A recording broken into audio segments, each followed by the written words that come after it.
देखिए ये पेपर पे एक इरेज़र पड़ी है, सबको दिख रही है ना। अगर मैंने इसको उठा लिया, अब कोई बता सकता है ये कहाँ पे पड़ी थी?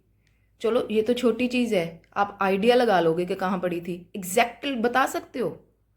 तो ये एग्जैक्टली कोई चीज़ की लोकेशन पता करने के लिए हमारी जो मैथ में नीड हुई है वो किसकी है? पॉइंट की। अगर यहाँ पे देखो एक छोटा सा डॉट लगा दिया और वहाँ पे मैंने ये इरेज़र रख दी और फिर मैंने उठाई, तो एग्जैक्ट लोकेशन पता है ना आपको कि कहाँ पे रखनी है वापस। तो ये लोकेशन, यहाँ पे जो पॉइंट है ना, ये लोकेशन बताने के लिए, किसी चीज़ की जगह बताने के लिए ही यूज़ होता है। तभी हम इसकी कहते हैं कि इसकी अपनी खुद से कोई लेंथ, ब्रेड्थ या थिकनेस नहीं है। तो इसको अगर हम रिप्रेजेंट करते हैं मैथमेटिकली तो किससे करते हैं? एक डॉट से। तो आज मैंने प्रैक्टिकल इसीलिए शुरू करा है कि आप पहले चीज़ों को समझ लीजिए, थ्योरी तो सारी जगह पर ही पड़ी है। तो ये क्या है हमारे पास जो पॉइंट है वो क्या है? इसकी ना कोई थिकनेस है, देखो ये सिर्फ एक डॉट है। जैसे डॉट कहाँ कहाँ से आपको पता चल सकते हैं कि कौन सी चीज़ों पे यहाँ पे डॉट होते हैं। जो निब है ना, बिल्कुल जैसे ये कंपस है, इसका ये बिल्कुल कोना सा पार्ट, ये पॉइंट को रिप्रेजेंट करता है। इसको हम बोलते हैं ना पॉइंटर। जैसे जैसे ये पेन है तो इसका पेन का भी जो आप बोलते हो इसको, ये ऐसे यहाँ पे हमने लगा दिया ये पॉइंटर। तो जो ये चीज़ें होती हैं ना, ये इनको बोलते हैं कि ये पॉइंट को रिप्रेजेंट कर रही हैं। इसकी ना तो खुद से कोई लेंथ है ना ब्रेड्थ है। हाँ, उसके बाद अगर मान लीजिए हमारे पास ये काफ़ी सारी आइसक्रीम स्टिक्स हैं, ये पड़ी हैं, हमने इनको उठा लिया। चलो मान लो 3-4 पहले डॉट्स लगा लेते हैं। ये हमने डॉट्स लगा लिए, चलो वहाँ पे रख दिया, ठीक है। तो यहाँ पे हमने रख दिया। तो अब हम बता सकते हैं कि ये इनको कहाँ कहाँ पे रखना था, तो ये ज़्यादा होगी। तो इसीलिए हमें किस चीज़ की ज़रूरत है? नेमिंग की। हम नेमिंग इनके अकॉर्डिंग, कलर के अकॉर्डिंग भी नेमिंग कर सकते हैं। जैसे ये में येलो है तो मैं यहाँ पे वाई लिख देती हूँ। ये ऑरेंज है तो मैं यहाँ पे ओ लिख देती हूँ। ये हमारे पास पिंक है तो मैं यहाँ पे पी लिख देती हूँ। ये स्काई ब्लू है तो मैं बी लिख देती हूँ। और ये पर्पल है तो मैं यहाँ पे मूव लिख देती हूँ, क्योंकि पर्पल पी हमने ऑलरेडी यूज़ कर लिया है। तो ये भी होता है कि हम दोबारा उस नेम को यूज़ ना करें जो ऑलरेडी हमने यूज़ कर लिया है। तो यहाँ पे मैं मूव कलर लिख लेती हूँ। तो ये देखो, ये हो गई नेमिंग। जो नेमिंग है वो हम कैसे यूज़ कर सकते हैं? पॉइंट्स की जो नेमिंग होती है वो कैपिटल लेटर से, इंग्लिश अल्फ़ाबेट्स के जो कैपिटल लेटर हैं उनको हम नेमिंग के लिए यूज़ करते हैं। तो अब हमने जो करा है ये क्या कुछ हो गया हमारे पास कि एक तो पॉइंट्स की जो डेफिनेशन है वो क्या है कि ये सिर्फ लोकेशन को बताता है। क्या? किस चीज़ को? लोकेशन को। और सेकंड इसकी नेमिंग है, जो नेमिंग है वो किससे होती है? कैपिटल नंबर से। तो और उसकी जो एग्जाम्पल्स हैं मैथमेटिक्स के अकॉर्डिंग जो एग्जाम्पल्स हैं वो क्या होगी इसकी? टिप ऑफ पेंसिल,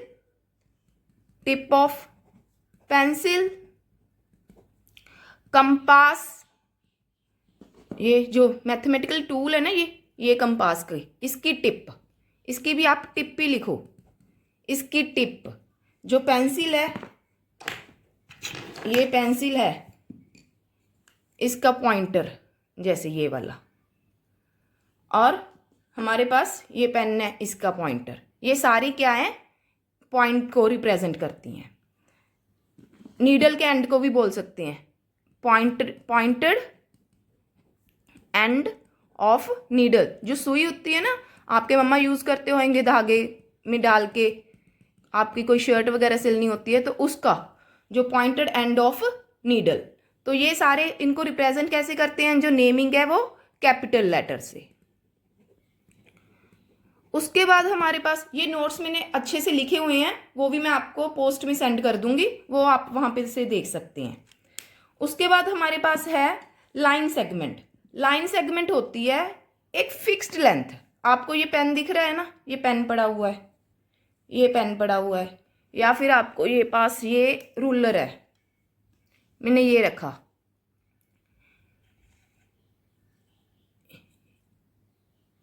एक ये स्ट्रॉ ये पड़ी है। इन सब की अगर हमने लेंथ मेज़र करनी हो तो हम आराम से कर सकते हैं ना। तो जैसे ये मैंने स्केल इसके पास रखा, ये कितना है 15 यहाँ से आगे करा 5, तो ये नियर अबाउट 20 सेंटीमीटर है। ये स्केल तो अपने आप में ही 15 सेंटीमीटर है। ये इसकी लेंथ भी मैं मेज़र कर सकती हूँ, ये 14 सेंटीमीटर है, और ये भी इसके नियर अबाउट ही है 13 सेंटीमीटर। तो एक पेंसिल ले लेते हैं, तो इसकी भी हमारे पास लेंथ क्या है, जैसे ये 15 सेंटीमीटर, 2 सेंटीमीटर और है 17 सेंटीमीटर। तो इस तरह जो जो चीज़ों की हम लेंथ मेज़र कर सकते हैं वो सारी क्या है, लाइन सेगमेंट होती हैं। जो मैथमेटिकली हैं हम उनको क्या बोलते हैं, ये सारी चीज़ें जो भी हैं इनको हम क्या बोलते हैं, ये लाइन सेगमेंट। लाइन सेगमेंट हमारे पास क्या है, लाइन सेगमेंट।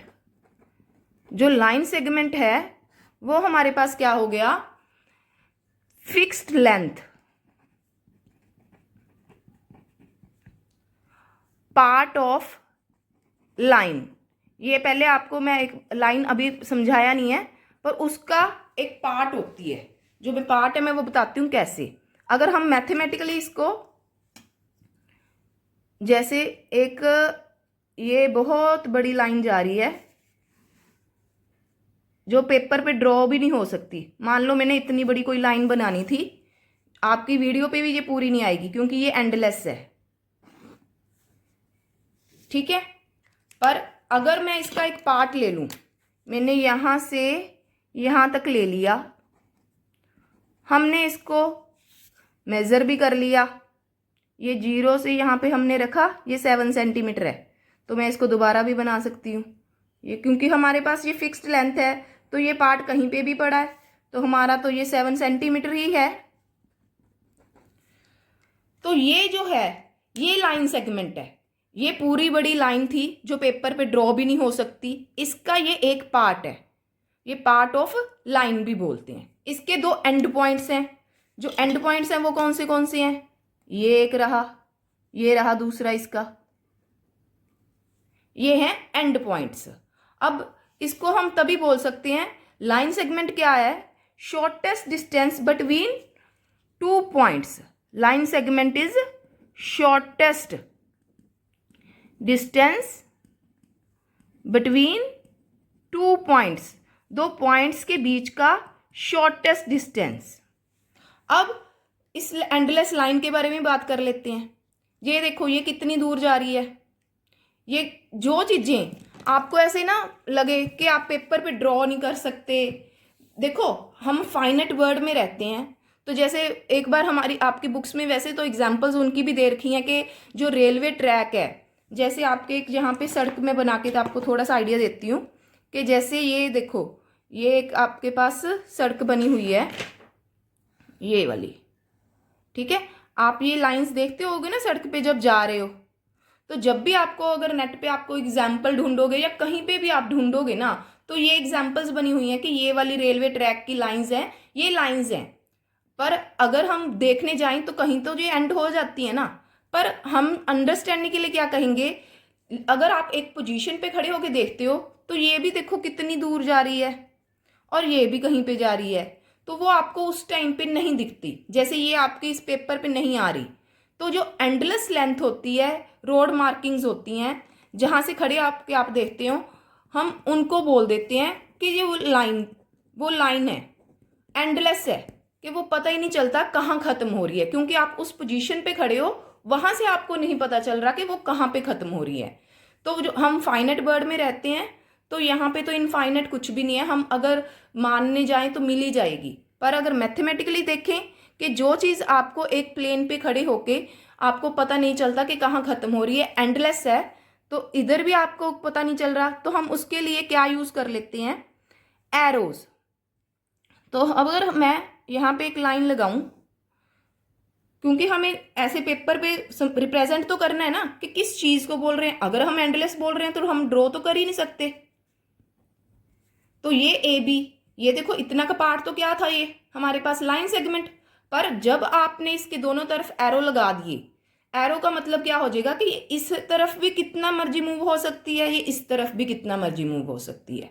तो ये क्या होगी हमारे पास, एंडलेस। तो इसको हम रिप्रेजेंट करने के लिए क्या सिंबल यूज करते हैं, ए बी उसके ऊपर ऐसे ही लगा देते हैं। और या फिर स्मॉल लेटर्स, जो स्मॉल लेटर्स होते हैं ना इंग्लिश अल्फाबेट्स के, जैसे मान लो small M, small P, small Q, ये बच्चे कंफ्यूज होते हैं। अगर आप कैपिटल लेटर यूज कर रहे हो तो दोनों को यूज करोगे, अगर आप स्मॉल लेटर यूज कर रहे हो तो आप सिंगल लेटर से शुरू कर सकते हो, आप इसको भी रिप्रेजेंट कर सकते हो। तो मैं आपको 2-3 लाइंस ड्रॉ करके दिखा देती हूँ कि जैसे कैसी वाली लाइंस ये रही। तो अगर इसके दो नाम है, एक तो मैंने ले लिया सी डी और दूसरा मैं यहाँ पे रख देती हूँ एम, स्मॉल एम। तो इसको हम कैसे लिखेंगे, एम ये वाला और सी डी, इसके दोनों तरफ एरो लगा दिए। तो ये हो गया लाइन का नेम। और अब हमारे पास क्या है, लाइन सेगमेंट हो गया, लाइन हो गया रे। अब हम बात करते हैं रे की। सन रेज तो सबने सुना होगा, सन रेज। यहां पे देखो मैं एक सन बना रही हूं। ये सन की जो रेज हैं वो कहां तक जाती हैं, धरती पे तक आ जाती है ना। तो जो इसकी रेज हैं, अच्छा अब हम बोलते क्या हैं इनको, कि सन रेज, सन रेज। तो मतलब क्या है कि हमें इसका स्टार्टिंग पॉइंट पता है कि ये स्टार्ट कहां से हो रही है। स्टार्टिंग पॉइंट क्या हो गया, सन, सन इसका स्टार्टिंग पॉइंट हो गया। इसको हम पॉइंट, अगर देखो हम जब भी प्रेजेंट को लाइन, हमें पॉइंट को रिप्रेजेंट करना है तो हम क्या लिखते हैं, कैपिटल लेटर से। तो हमने इसकी पोजीशन लोकेट कर ली कि ये यहां से तो सन है, कहां तक जा रहा है वो हमें नहीं पता। तो हम मैथमेटिकली क्या करेंगे, इसका एक एंड पॉइंट तो शो कर देंगे। यहां पे तो पॉइंट लगा दिया, मैं दूसरी तरफ क्या करूंगी, एरो लगा लूंगी। तो यहां पे मैं रख देती हूं एक पॉइंट क्यू। जिस तरफ ये मूव कर रहा है तो वो पॉइंट क्या है, एंडलेस, और ये इसका स्टार्टिंग पॉइंट। अगर आपको इसको रिप्रेजेंट करना है ना, आपने रे को रिप्रेजेंट करना है, तो आप कैसे करोगे, एस क्यू, जो इनिशियल है, जो स्टार्टिंग पॉइंट है उसको आप पहले रखोगे। स्टार्टिंग पॉइंट मतलब जिस एंड पॉइंट के बारे में आपको पता है कि कहां से शुरू हो रही है, ठीक है, जो हमें पता है एंड पॉइंट, वहां से। इसका सिर्फ एक ही एंड पॉइंट होता है, वन एंड पॉइंट। कहां तक जा रही है वो हमें नहीं पता। जो एंड पॉइंट है, जो स्टार्टिंग पॉइंट है, उसको हम पहले लिख देंगे और इसको हम ऐसे एरो लगा देंगे। अब ये एरो लग गया है आपके पास, तो अब हमारे पास क्या है, ये रे बन गई है। अब ऐसे ही जैसे ये इसकी अगर हम एक एग्जाम्पल ले लें, तो ये वाली मैंने कॉपी में भी लिखी हुई है, मैं आपको यहां से दिखा देती हूँ। ये देखो, ये एक टॉर्च बनी हुई है, ये टॉर्च बनी हुई है। आपको ये तो पता चल रहा है ना कि यहां से शुरू हो रही है टॉर्च, कहां तक जाती है, उसकी लाइट काफी दूर तक जा रही है, तो वो एंडलेस है, तो टॉर्च रेज होगी। यहां पे भी ये लाइट हाउस बना हुआ है, इसकी लाइट जा रही है, तो जो एंड पॉइंट है वो लाइट हाउस है, पर ये दूर तक रास्ता दिखाती है। तो ये सारी चीजें होती हैं रेज की। तो ये रे है। जैसे लाइन के लिए भी मैंने एग्जांपल्स लिखी हुई हैं, वो भी आप देख सकते हो। जो इक्वेटर पे लाइन बनी होती है ना, ग्लोब बना होता है, इक्वेटर वाली लाइन होती है जो आपके बीच में से जाती है, वो भी आपको एंडलेस ही दिखती है। तो वो आप लाइन की एग्जाम्पल में नोट डाउन कर सकते हो। ऐसे ही लेजर बीमिंग, देखो अगर आप जहां पे रहते हो यहाँ पे देखते हो तो लाइट हाउस से जाती है, पर अगर स्पेस में देखते हो, एम्प्टी स्पेस होता है, तो वहां पे जो लेजर बीम होती है वो इनफाइनाइट होती है, वो इधर उधर कहाँ तक जाती है वो पता ही नहीं चलता। ऐसी जो रोड मार्किंग है, इसका भी नहीं पता चलता। जो इनफाइनाइट दिखती है हमें, वो क्या है, लाइन के अंडर जो एक स्टार्टिंग पॉइंट पता है, एंड नहीं पता, वो रेज है। उसके बाद हमारा टॉपिक आता है एंगल्स। अब एंगल्स के बारे में भी थोड़ा सा ध्यान से देखना आप लोग।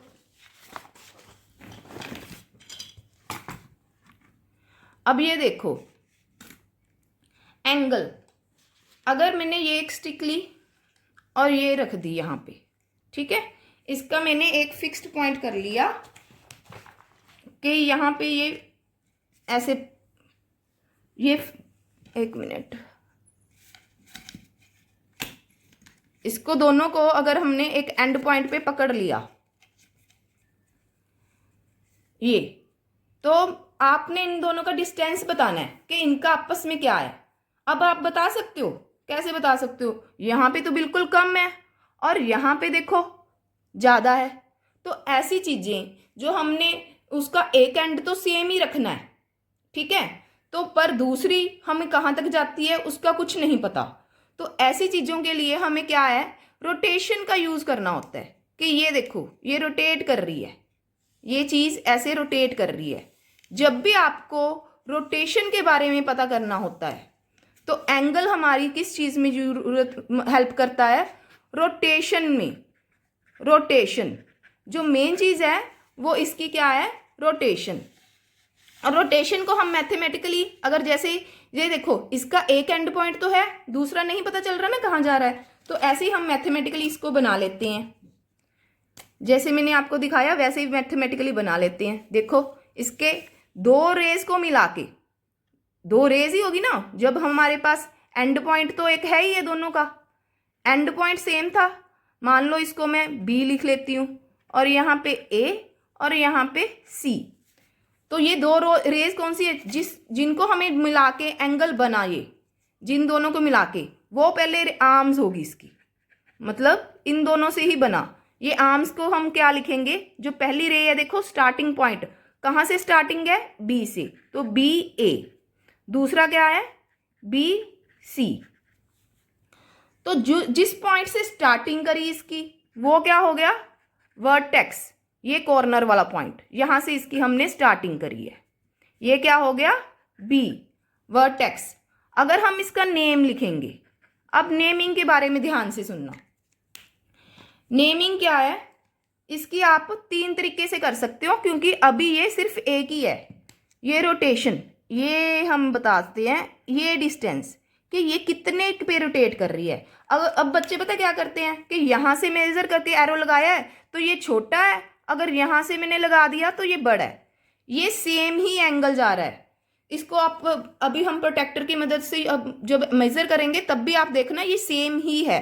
मतलब अगर रेज सेम है, वर्टेक्स सेम है, तो एंगल आप जो भी मेजर करोगे यहाँ से, तो ये सेम ही है एंगल। ये एक ही एंगल को रिप्रेजेंट करता है। और इसका नाम आप कैसे कैसे लिख सकते हो, एंगल बी भी लिख सकते हो। एंगल देखो इसके जो एंड पॉइंट्स हैं, चाहे तो यहाँ से शुरू करके यहाँ तक ले जाओ, चाहे यहाँ से शुरू करके यहाँ तक ले जाओ, पर ये मिडल में ही रहेगा। जो वर्टेक्स है वो कहाँ पे रहेगा, हमेशा मिडल में। तो इसकी नेमिंग क्या हो सकती है, यहाँ से शुरू करके अगर मैं लिख रही हूँ इसकी आर्म से ए बी सी और सी बी ए, एंगल सी बी ए। उसके बाद देखो एक चीज और बता दूं, ये मैं एक्टिविटी करके ही दिखा देती हूँ। ये इसकी आर्म्स थी, ये एंगल है, ये एंगल है, ये इसकी आर्म्स है, ठीक है। अगर मैं इनको कट करती हूं,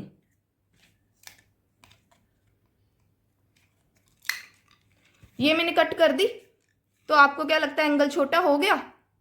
नहीं, ये एंगल वहीं रहेगा। तो मतलब क्या है, ये आर्म लेंथ, अगर मैंने एंगल ऐसे बना लिया ना इतना बड़ा, इसको मैंने आगे प्रोड्यूस कर लिया,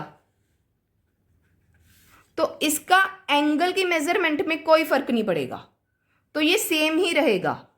तो मतलब क्या है, arm length does not effect it's measurement, वो सेम ही रहेगी। तो इसकी हमने स्ट्रो की अगर लेंथ देखो, जो एंगल बना हुआ था इसको मैंने कम कर दी, तो ये पार्ट हमने कट करे हैं, तो इससे कोई फर्क नहीं पड़ेगा। तो ये रोटेशन ही है जो हमें कितने एंगल पे मूव करती है। जैसे यहाँ पे मूव कर रही है ये, ठीक है ना, यहाँ से यहाँ तक, तो ये वाली जो मेजरमेंट है वो एंगल है।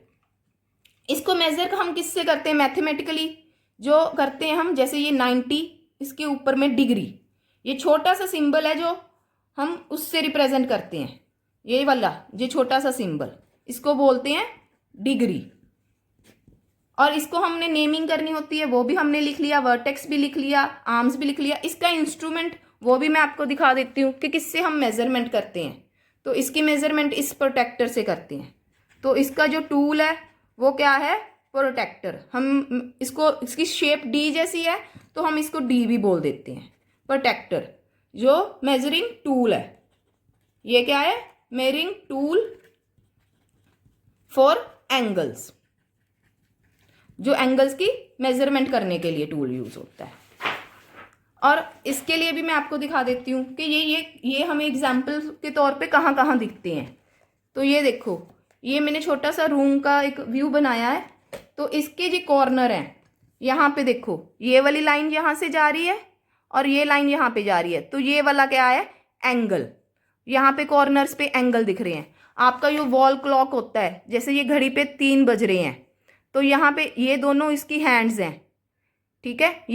ये आपकी स्मॉल वाली आवर हैंड, ये मिनट हैंड, इन दोनों के बीच में जो है रोटेशन, ये क्या है? एंगल को रिप्रेजेंट कर रहा है।